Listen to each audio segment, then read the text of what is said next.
Welcome to A Pod of Wings and Filth, where two voracious fantasy readers dive into the magical, gritty, and sometimes downright filthy world of fantasy. On this podcast, we chat about our favorite fantasy books, from dragons and magic to the dark and twisted corners of fantastical realms. I'm Heather, and the miscommunication trope, or specifically withholding secret microtrope, makes me want to throw books. And I'm Morgan, and I don't think every morally gray man is deep.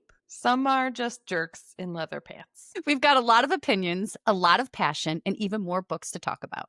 So grab your favorite brew, maybe a magical artifact or two, and join us as we get into all things magic, wings, and a little bit of filth. Content warning: expect spice, swearing, spoilers, and strong opinions on dubious character choices. This is an adult show meant to discuss adult things, unfiltered for an adult audience. Today's episode will contain spoilers for all of The Night and the Moth, so if you're not ready for unhinged fandom energy, turn back now. Otherwise, spread your wings, grow your horns, and let's get filthy. Hello, Morgan. Hi, Fran. How are you? I am so excited to talk about this book.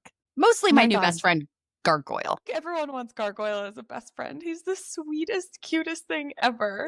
This book swept me away, I'm not going to lie. I was transported. I loved it. For me, it's difficult to get sucked in. This is being a mood reader. That's why I will start a collection of books. I'll read the first couple chapters of each and then see what I'm feeling. It's rare for me to get page one interest. And this got me page one. I'm like, oh, right away. What is this? Where are we going?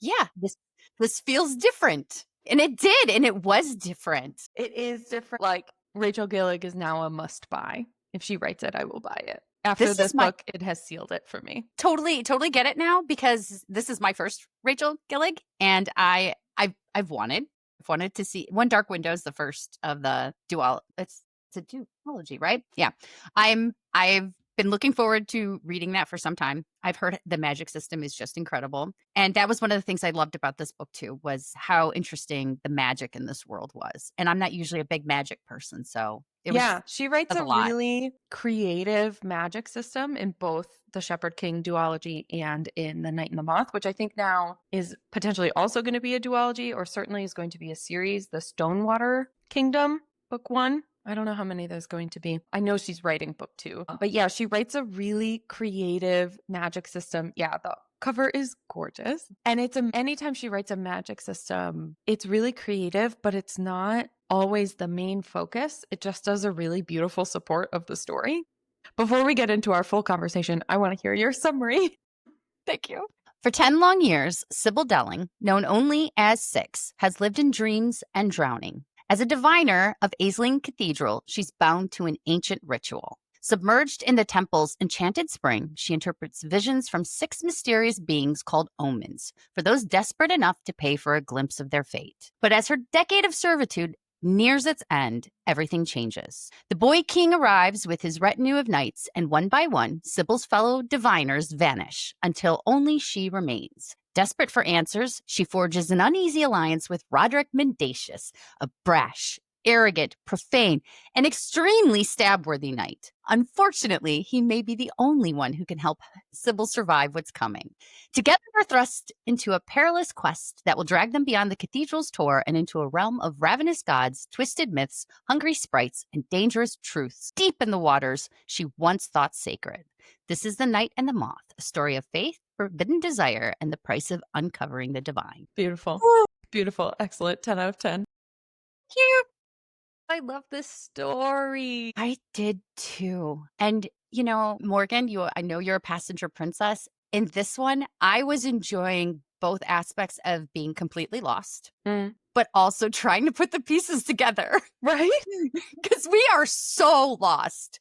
We are from Six's point of view, which is how I refer to her for the majority of the book. Well, that's how she conceptualizes herself, which is such a heartbreaking part of the story from the jump, that these women, so there are 6 diviners in the cathedral at a time, and you are led to believe that, and they believe and are told that they serve the cathedral for 10 years, divining these omens and sharing people their fate. And after their 10 years of service, they are sort of released back into the world and get to go live. And you find out that that's not how that works at all. And so not only have they had their identities erased for their time at the cathedral, but actually they are basically erased from the world entirely.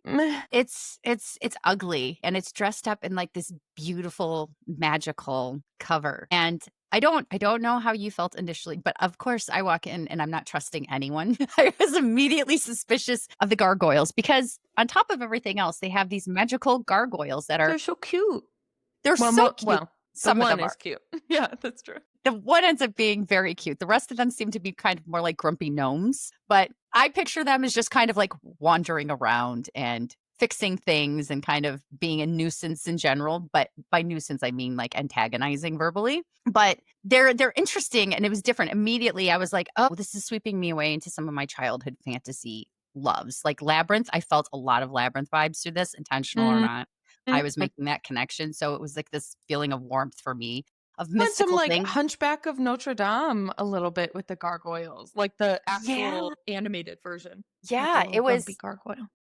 It was right away. I felt like I was transported into a different world with rules that I didn't know, which of course that makes me cynical immediately too. What's going on? And I don't trust religion. So I mean, I'm all in fight mode here, like to start off. Like everybody, other than Six, I did not trust a single person at first. I know that I trusted her. I think I enjoyed Rachel Gillig does this in One Dark Window as well. That you, even though the main character or the female main character is not like young in the sense that she's like 16 or something, she's youthful and young in a way that like actually has a true veil of innocence. And this, you find out later the insidiousness of that innocence, not because it's her fault. So I automatically assume we have an unreliable narrator on our hands. And so it makes it a little easier to just kind of go along for the ride with her of like, I'm going to learn eventually because you're going to learn, and you're probably going to learn the hard way. But like, I have no stakes in this game because I'm just reading. Yeah. I also, and this is actually a compliment to Rachel Gillig, and it's also a testament to the fact that your main characters do not have to be likable. I did not find her likable at all. I was supporting her and I was rooting for her, but I did not really start to like her until the story was very, very much so advanced. It took me a long time. I kept wanting to shake her. I'm like, come on. But I also understood that I'm supposed to be feeling that frustration. Right. You wrote something along the lines about like, I'm tired of her hating everyone kind of thing, or like feeling like she's better than everyone.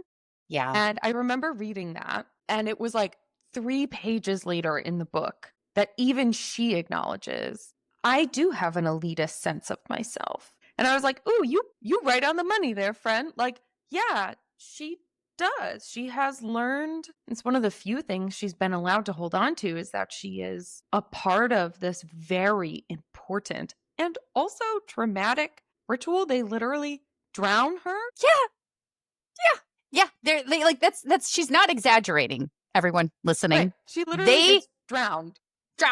Yeah, that's and then has these visions. They call them dreams, but you get to see like these like awful like weird distortions. And then after that too, like the first time we saw it, she's just left there.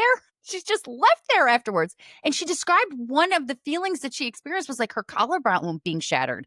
It actually wasn't, but that was what it felt like to her. Like the physical and mental disparity that she goes through in this is insane. Can you imagine what it's like to die so you can just read somebody's freaking horoscope? Right. And this is where your distrust of religion feels very poignant here. And I was too, especially there are a lot of Catholic overlays, right? Yeah. Especially with this giant Gothic, beautiful cathedral built on this magical spring that she gets drowned in order to read people's fate. But yeah, the immense physical and mental trauma that the diviners go through in order to participate in this, what they have learned to be a sacred ritual, this beautiful thing. But even Six is an anomaly to all the other diviners. At one point, they draw short straws to see who will read the king's fate, who will drown for him, basically. And she basically draws the short straw on purpose because she is trying to prove that she's the best. but really she hates it the most. And so it has become this like point of pride for her that she can be the best at this horrific thing. They make some comment that she thrashes the least. And I was like, what? Yes, yes. And then at the same time, as insane as that sounds, I also deeply empathize with that. I have found in life, particularly when I was younger, as a coping mechanism, if I was stuck doing something that I had no choice to do, that I would convince myself that I liked it. I would lie to myself and tell myself I am not only going to like this, I am going to become the best at it. Not like obviously at this scale, but those are definitely when I was reading it, I hadn't even thought about that before. And I had that reflected back to me. And I was like, oh, that hurts a little bit. Right. I was like, I Yeah. feel a little seen, Rachel. I don't know, Yeah. man. There was a lot of that in this, though. There was a lot of like self-discovery moments with her that were really, some of them were really ugly. And I mean, Yeah. that's kind of what growth is, though. It's ugly and it's painful and it's seeing things about yourself that you don't necessarily want to. And it's Hmm. difficult to, and it's even more difficult to accept. And not shying away from it, right?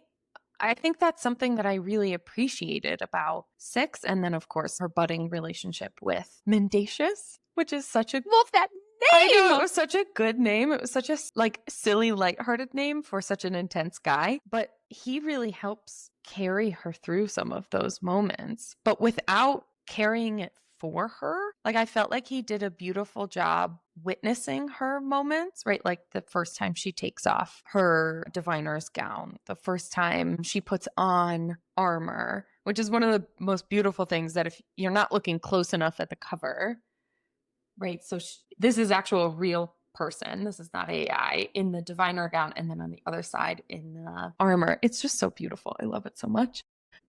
But then the first time she takes off her shroud, covering her eyes. Yeah, it was so sweet and tender and Yeah. beautiful. I loved Yeah. it. I loved it. Yeah. Yeah. It was oh my gosh, it's a journey. It's a huge, huge, huge journey. Mm.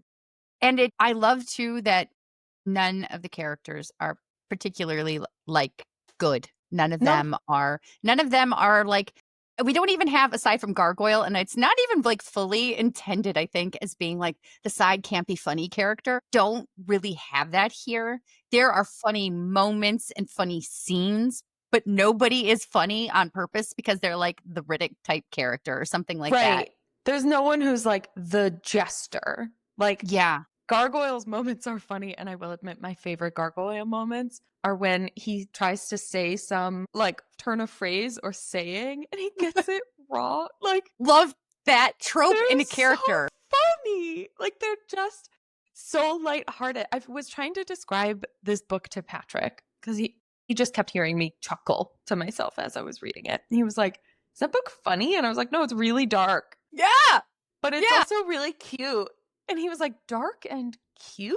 But it's true. You're right though. You're so right. And that's exactly I love that dichotomy. I love to be like in this complex like world where I'm just being torn in so many different emotional directions. That's such a good it's such a good feeling. And also, you know, it's we've talked about it on the podcast before, but it's having that really good balance too of levity and darkness. If you're going to have something Mhm. that's truly dark and there are so many aspects of this that are deeply deeply dark, not just Six's inner journey, but I mean the world itself and everybody's perception of it. And that was another thing I really really enjoyed was kind of seeing individually how each character perceived the world around them. You Mhm. don't get that a lot when you don't have multiple point of views, That's and I true. was really really impressed with the way Rachel did that. You could very much so see the way Rory Mendacious saw the world and felt about it. Like I immediately picked up on his empathy for the sprites that those are Hmm? made monsters, not they're not Yeah. actual monsters. They're just starving.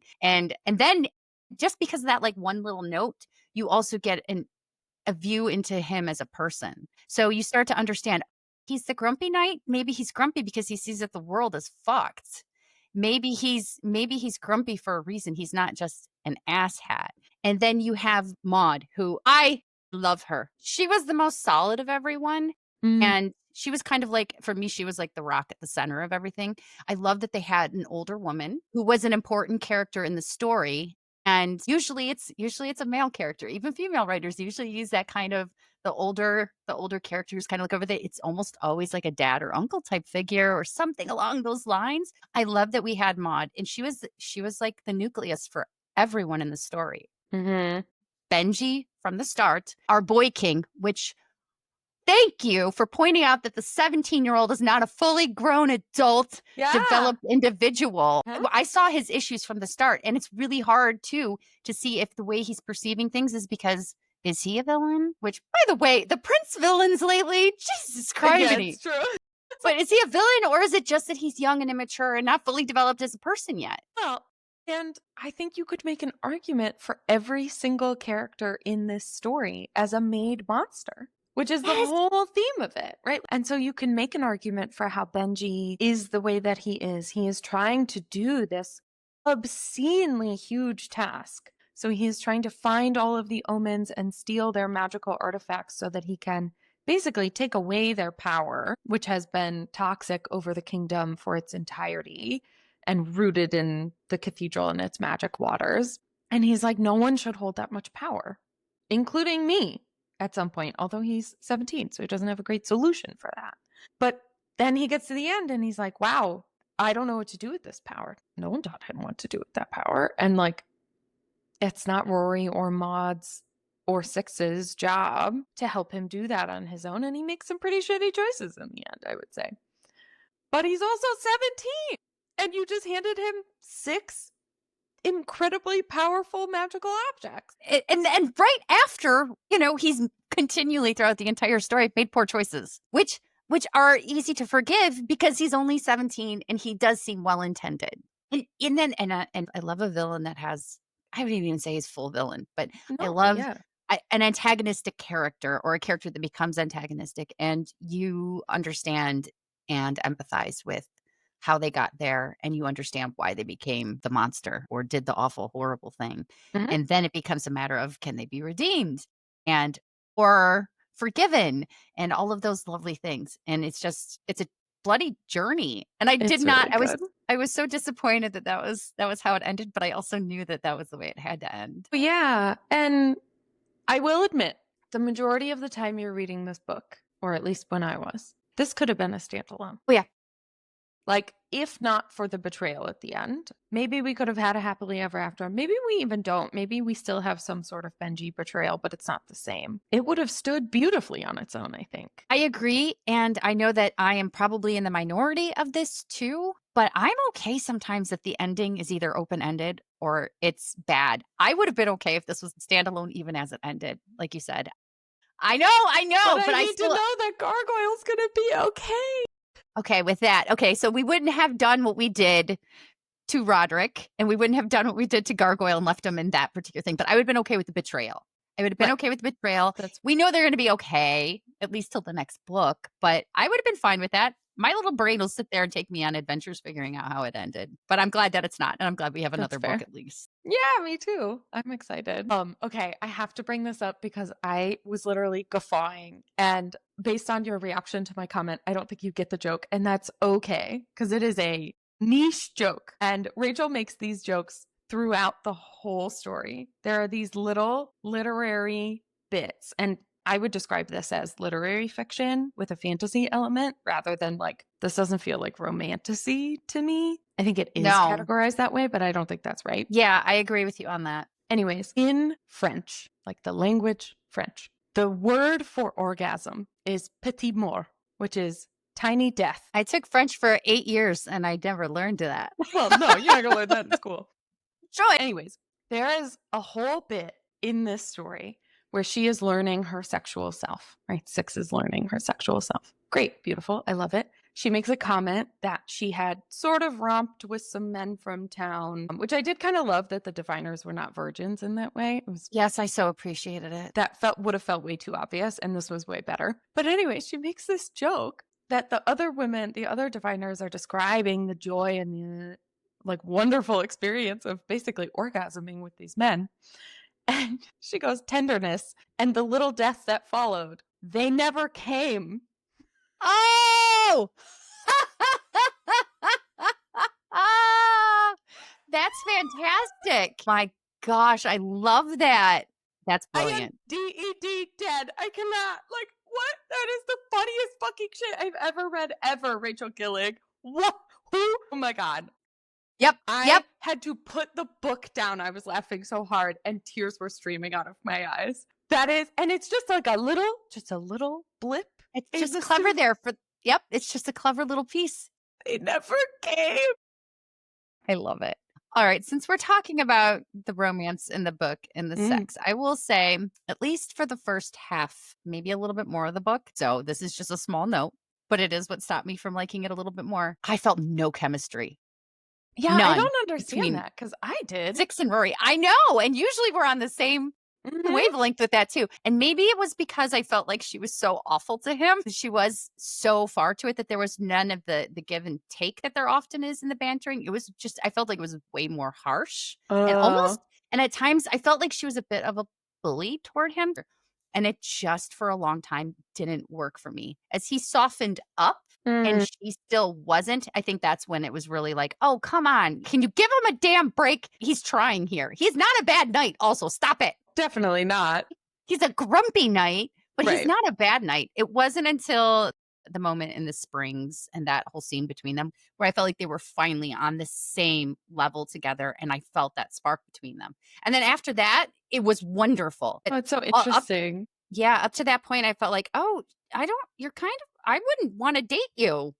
Like I don't need to want to date you in order to understand the chemistry between you and the male main character. But I didn't feel that either. I felt like it was just, I definitely felt like there was like more of a sharp edge to it. And if I had reversed the roles and he was treating her that way, I probably would have fucking hated him. But because I was in her head, I felt a little bit more empathy for where she was coming from. But yeah, I didn't feel it. And I didn't feel like it was very mutual, the tension between them until the Springs. And then I was there for the ride. But it was, I was going to say, so I will admit, and it's good to hear you say it that way because I think that helps me conceptualize the way I was understanding it, was that it wasn't mutual in the way that we're used to for a lot of these fantasy stories. We are used to like enemies to lovers, but they have instant lust for each other. Like they have instant attraction, but they hate each other. But yeah, wow, he's so hot. We don't get that in this story. And I think it would have been really gross if we had. It would have been really weird.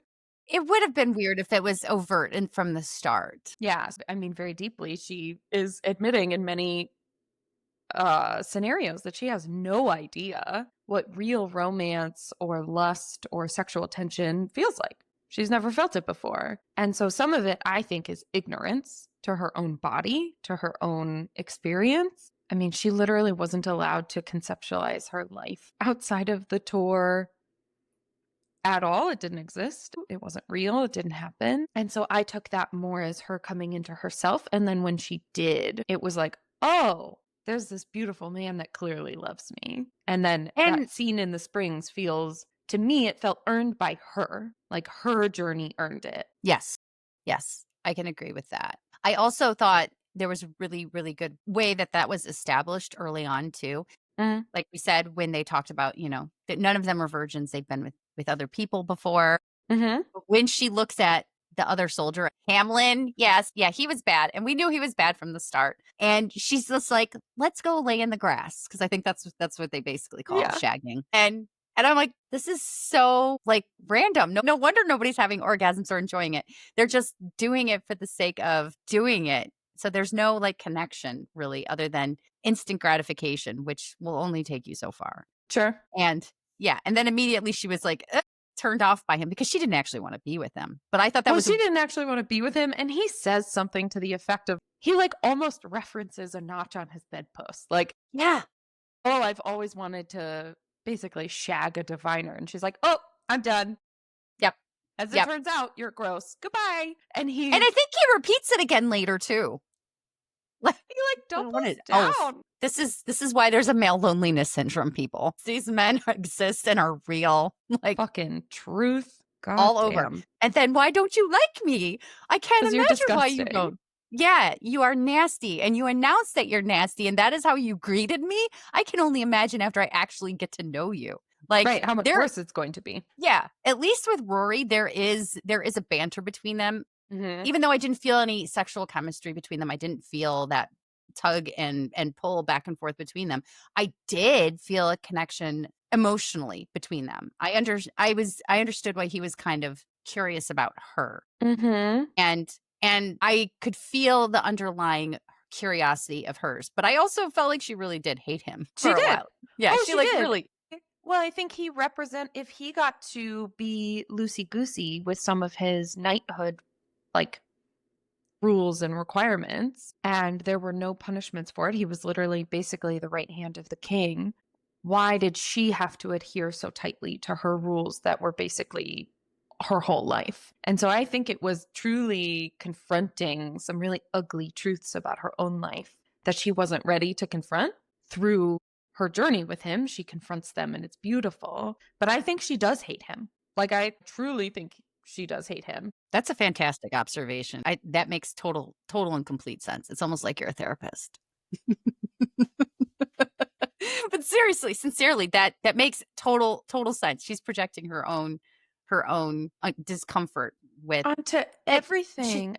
And it shakes her reality. Right. The amount of stuff she comes to terms with over the course of this book and like really confronts, I don't know, the way she does it, I find it to be really beautiful. We've read a lot of fantasy stories where the female main character has to confront a really ugly truth about herself, and it takes chapters for her to come to terms with. Six didn't do that. She was like, this hurts. Like, I'm grieving, capital G grieving, but I have a purpose. I have a goal. She was trying to find the rest of her diviners that had gone missing, which RIP. I wasn't expecting a vampire element, by the way. Wow. Me either. No, I got that completely wrong. I thought they were the gargoyles, which, I mean, ish, but I mean, I literally thought they became those gargoyles, not being fed to the omens. To be sucked of their blood because it tastes a little bit like the water. My God. Disgusting. Dark. But then Gargoyle says something like, no one actually beats dead horses, Gargoyle. And you're like, fucking Gargoyle, man. God, I love that character so much. So needed at so many different points. Also, I think part of the reason too that it works, aside, and I think 100% too, this evolution is she adapts to her environment. Even when she's resisting against the fact that her world has been flipped upside down, and the things that she thought were true may or may not be true. She's still there going, I have a plan. I have something I have to do. And she does adapt as new information is presented to her. She does. That I think, like you said, there's so many characters that are just stubborn to the end until they like are forced to face the truth. She does have to have her arm twisted many times, but she's been indoctrinated her entire life. Her literal entire life, right? Yeah. We find out that the diviners are all foundlings, which I take as orphans, right? And so they have no family. They lived in maybe one orphanage. And then the first time they're drowned in the spring, they have no memory of their life beforehand. Because they actually die. Oh my God. Dark. Like, yeah, like that stopped me in my tracks. I'm like, oh my God, we were just taking it further. But it also makes so much sense. And it's just, oh my gosh, this oppressive world. So I love watching that growth with her. And it's a beautiful example of doing a character that feels unlikable and making you root for them and be there for them the whole time and getting frustrated, but not in like any, I'm going to throw the book way. I never got to that point with her. Right. I wanted her to get there so badly because it's not her fault. She's here. She is a victim of circumstance. And now she's finally starting to take her power back. And I am there for that. Oh my gosh. And Rachel Gillig, again, this is my first time reading anything by her. I love her writing. It's beautiful. It's gorgeous.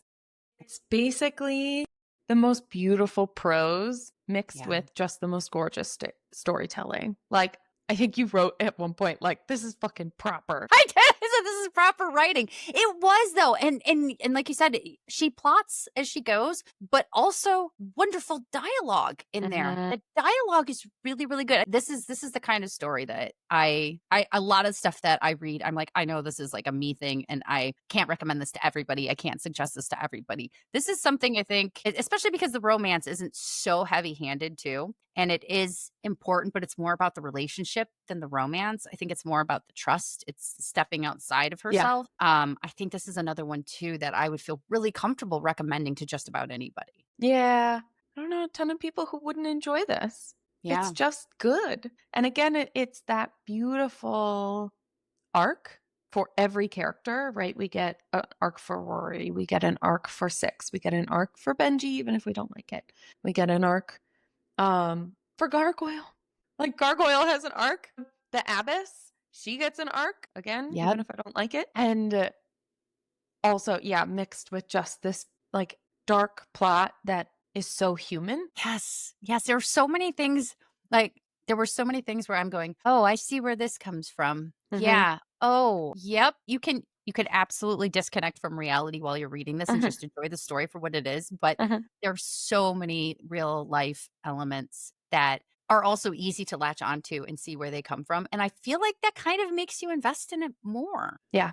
At least the way I love to read, which is immersing myself wholly and entirely and just putting my soul on a platter to be devoured. Yeah. I'm like, destroy me, please. Yeah. I mean, the last 100 pages of this book, I was sitting on, I have a reading chair in my bedroom. I was sitting on there with my dog and my cat and my water and sitting by an open window because we've had the most beautiful weather recently. And so I had the breeze flowing in. And I literally sat there and read until it was dark, sobbing my eyes out. And that was like finishing the book. I cannot put it down. I can't even put it down enough to turn the light on. So I'm going to like truly be by this window trying to get every little ounce of light I can onto this book so that I can finish it with just tears sobbing down my face. Oh my God. I had a similar experience. I read it last weekend. I read it in 2 days. One day I did have committed as a reading day. I needed a recovery day myself. So I was like, this is going to be it. I'm going to couch. I'm going to read the majority of it. But if I had not given myself that grace, I don't think I could have walked away from it. I had to know. I was so invested in every aspect of it and so curious, and I wanted to know more, and I wanted to see more of the world. It was just so interesting too. The gods were done in a way that was very different from anything we've ever seen. Yeah. That was the omens, who actually were not gods, which they were humans. For me, they were humans who took advantage of a situation, and I was just like, thank you. Thank you so much for that. I loved that twist, though. It was just, it was really, really brilliant, and I was completely caught off guard by it. And they were also different from each other too. They had different motivations, which I mean, I guess came down to their crafts was another way to define that.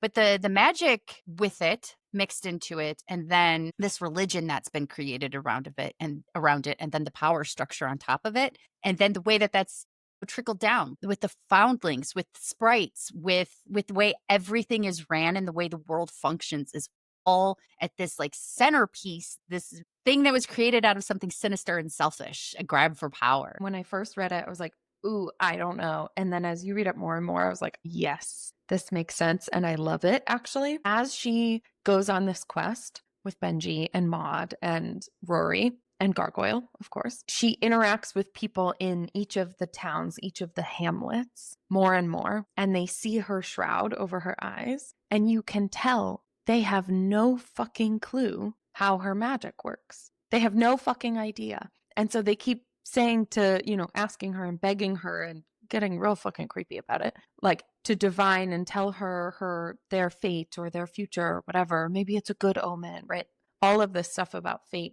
And at first I was like, but like, it's the main religion of the whole thing. How did they not know how it works? And then I was like, right, because it's not actual, I mean, it is religion, but it is rooted in this sinister thing. It's even got a paywall that it's behind, right? Like people have to pay or be wealthy enough to come get their futures read by the diviners. I didn't miss the intention behind that part either.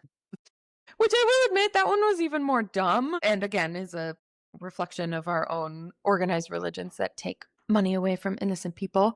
That being said, the abbess gives each of the omens a bunch of fucking money, a bunch of gold, and they just hoard it. They don't need it. They have the token. They don't need it. Yeah. It's so gross. Like, I think that was the ickiest part. I think that the oarsman was the one that I really, really... He was so creepy.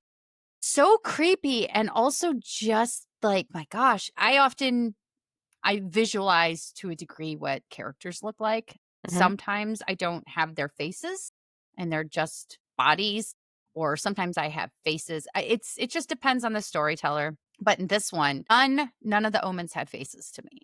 They were just Mm. they were just these bodies, and if I thought about them, except for the one. Oh, Heartsore Weaver? Yeah, Yeah, yeah. yeah, except for her. And then once they started to go into detail of, like, the limestone faces and stuff, I would picture it, but when I would picture them as a body, like, during the battle fight scene, whatever you wanna call it, Mhm. there was no face to me, they were just like these faceless creatures, every single one of them. You're just existing and taking up space in this world just for the sake of doing it. You're not gaining anything from it.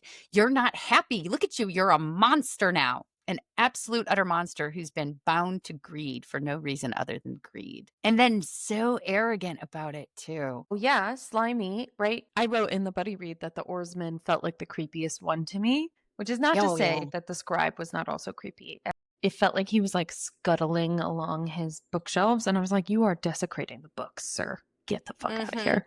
And he like licks her blood off the floor. Oh my god. That part. Oh my gosh. But the oarsman was absolutely the creepiest. He felt like, I don't know, he felt bigger and more commanding than all the other ones. Great. Um, and then I will admit, in the scene with the oarsman, right, she has to like actually battle him out on the floaty dock, whatever. And why was it so stupid funny to me that she couldn't swim?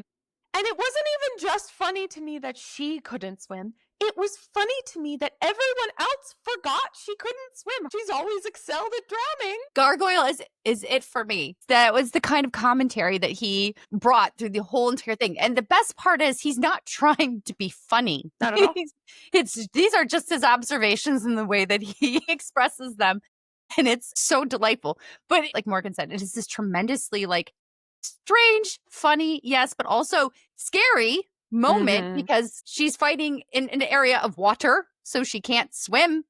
How is she going to win? Also, she's in like a couple days, she's had to beef up and learn how to fight. I Right. mean, there are so many little things here that we're just like, oh, she's doomed. And then you get this one liner from Gargoyle, who also, I love it when authors do that, when they have a character say what we're thinking, or they have a character ask the question that the reader Right. is wanting to ask. So we can sit there and go, oh, we've been seen. Thank you. Thank you. Right. Right.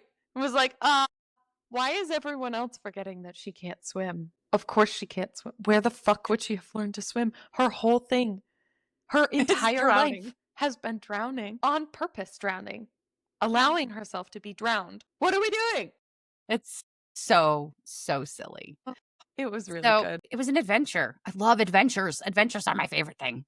I love going on an adventure. I love that we get to go to different towns. I love that we get to meet different creatures. Also, the creatures in this were interesting. They were, They they were were, variations of things we've seen before. But yeah, mm-hmm. but they were different and they made me curious about them. And I liked that by the end that we saw changes in all the characters because of Six also. Yeah.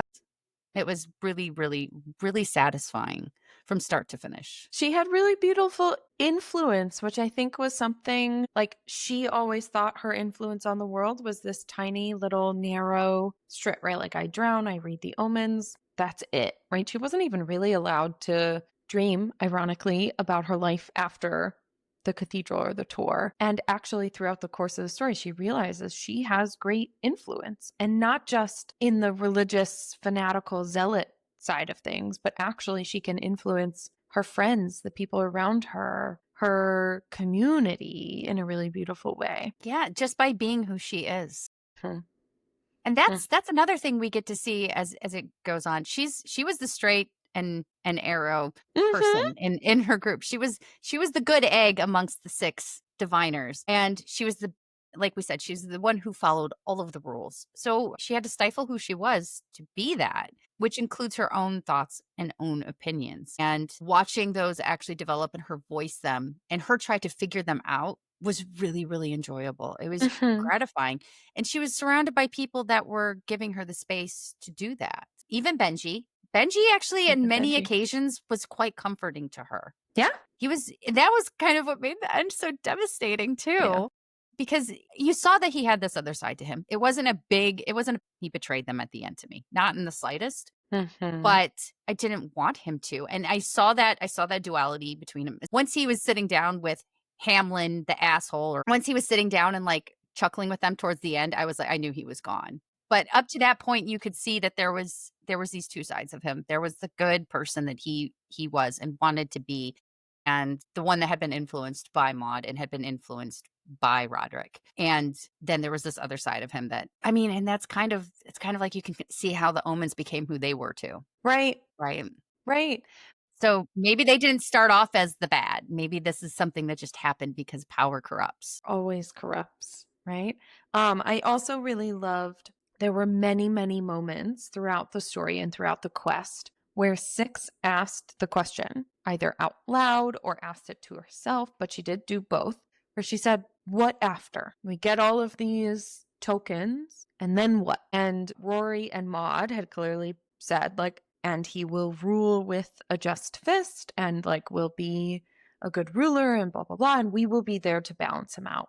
But I don't think anyone had actually thought, what after? What comes next? What do we do after this? And I think Benji, to be fair, I think he really struggled with that, but was 17 and couldn't ask those questions. And so to hear her then be so betrayed and so devastated by his ending felt just beautifully serendipitous to me. Yeah. Well, and here's the thing too. Most of the time we don't get those kinds of questions in stories. Like fantasy, particularly fantasy that was written for girls, started off with happily ever afters, right? So there was never an after. And even in a lot of the stories we read now too, we get the epilogue that we've talked about sometimes where they're married down the road, or the Goram baby bump. Babies. Just stop having them. Just in fiction and real life in a lot of cases. Get fucking pregnancies out of my fantasy. Yes, because that's what this is. We don't need that. We don't need screaming babies. But anyway, I digress. I love that there is that question because we don't see that often. Even in the, like I said, the big stories, the there ever after and what the plans are after is always they're happy and we just get to see that. Don't get me wrong. I enjoy that. But there's so often, it's very rare that the characters ahead of time do question, what is the plan? It's always just, we're going to do this thing. Okay, so we do. Who gets to be in charge afterwards? How do we wield this power? How are we going to change society after? Because also they're heretics. So, and the society is still religious. Are they just going to bow to him because he has all of these artifacts? Or is he going to have to, enforce his new religion and whatever it is he's going to create on the people and just be another monster? Right.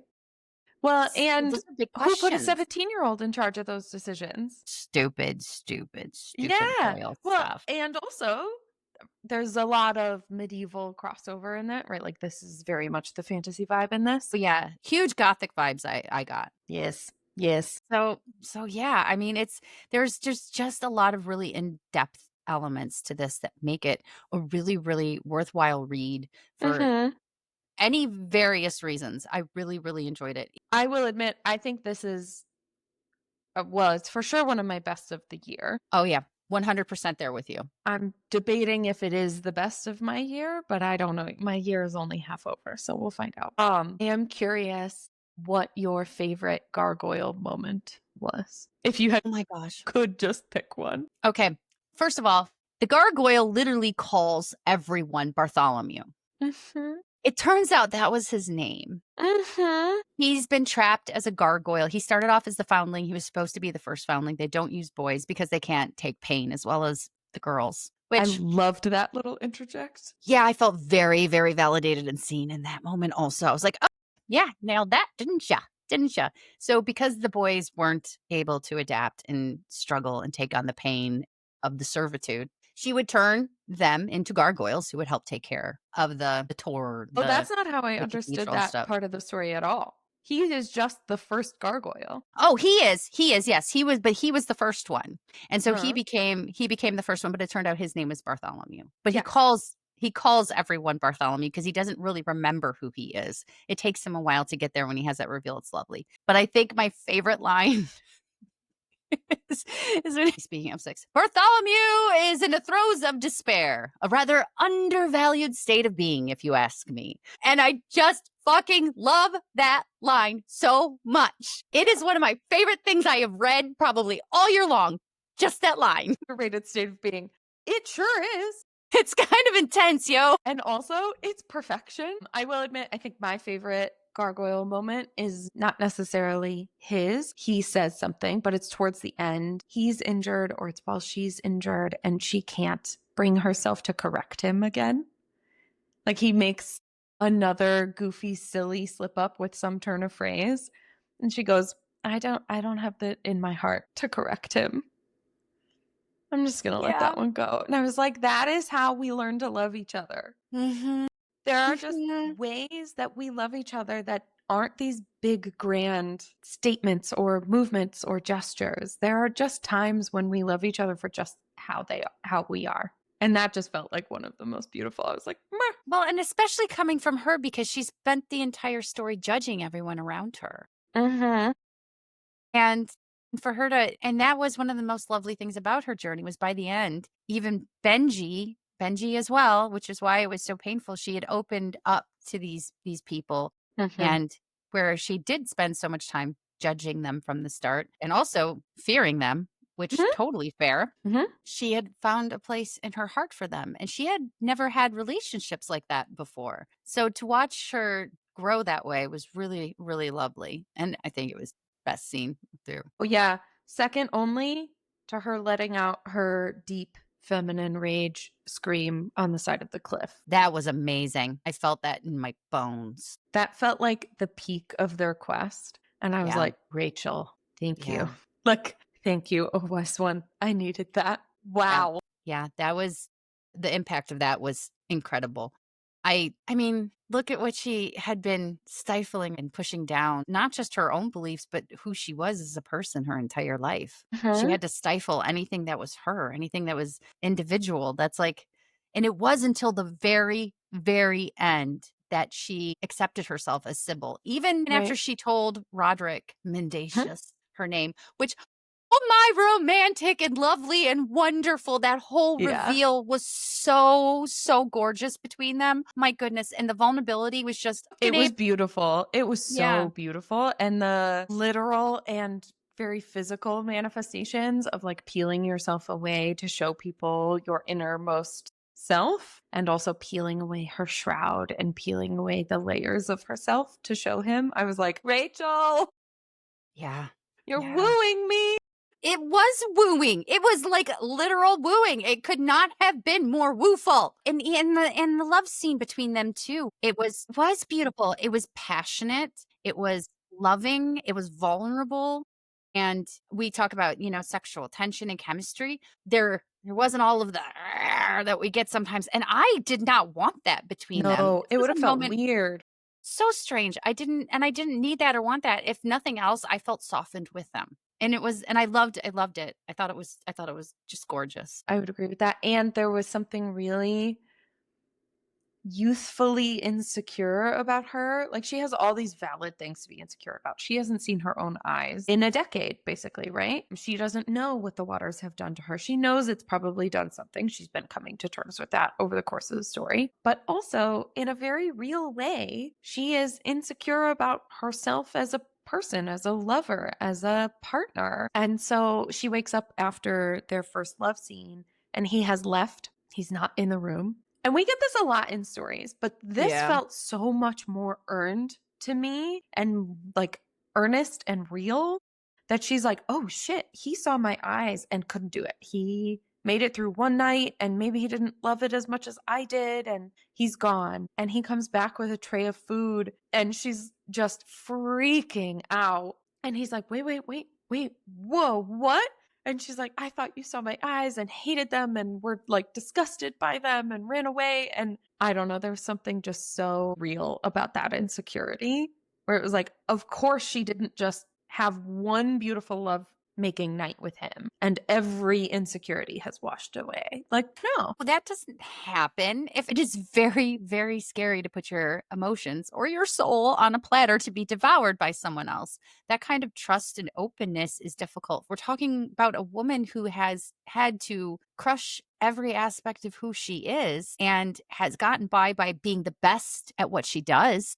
that's what her identity has become, what she does, not who she is, what she Mhm. can do, and she questions that a lot too. She's like, "Well, She what do does. you want me for? What do you need me for?" Because that's how she has validated herself in the past, her usefulness. Mhm. And I think that's why she feels so comfortable staying in her gowns Mhm.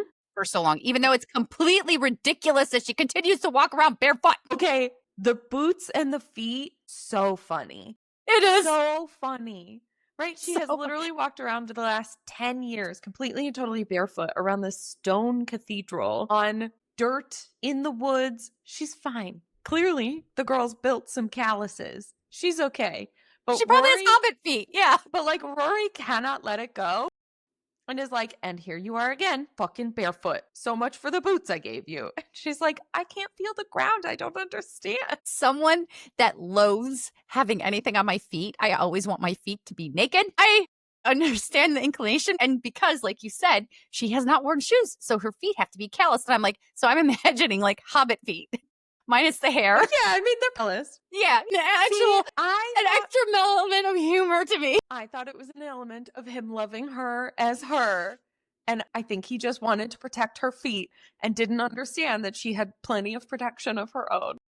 No, I agree with you. It was super funny though. It was really funny, but Mhm. also I totally get it. I fully support Six not wanting to wear the boots, but it was hilarious. I love those little moments, and we so needed them because it's so dark and heavy. Yeah, that was another is. really good scene. And it It's was really his way of trying to be supportive and affectionate and show that he cared. Mhm. Because he's not very good at that either. No, he is not. He's very grumpy. Have the And most gentle life.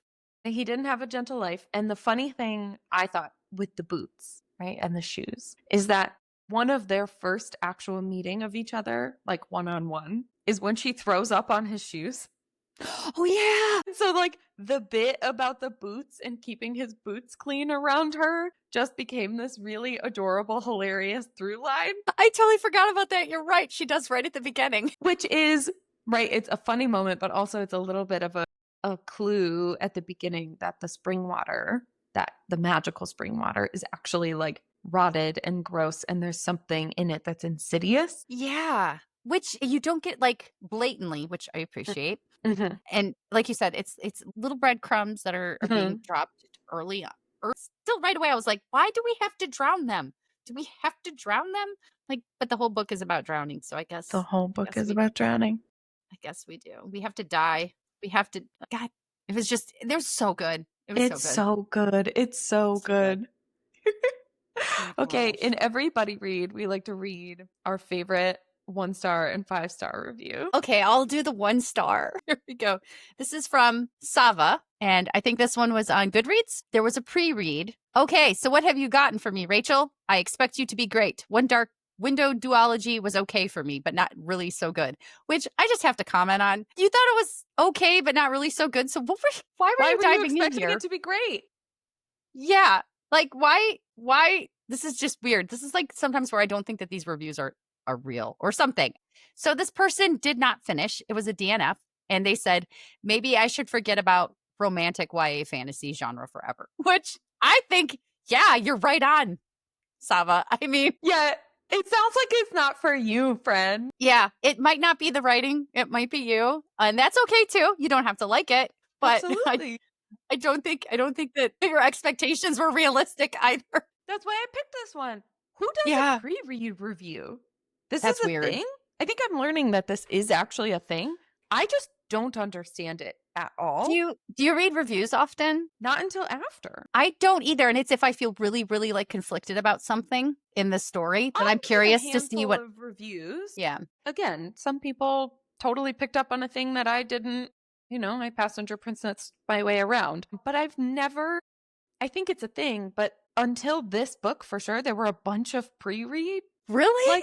reviews, and I was like, why are we doing this? Why are we launching out into the void that you had an unrealistic expectation going into this book, and you couldn't allow yourself to go in with some disbelief suspended, which is the whole fucking point of fantasy. 100%. I mean, I understand if in the story you say my expectations weren't appropriate. I understand that because then you're giving context, but you don't need to do a pre-read. You can just say that. You could say that then. Say that. Yeah, be like, I was really disappointed and I think my expectations were too high and unreasonable. That's all you have to say.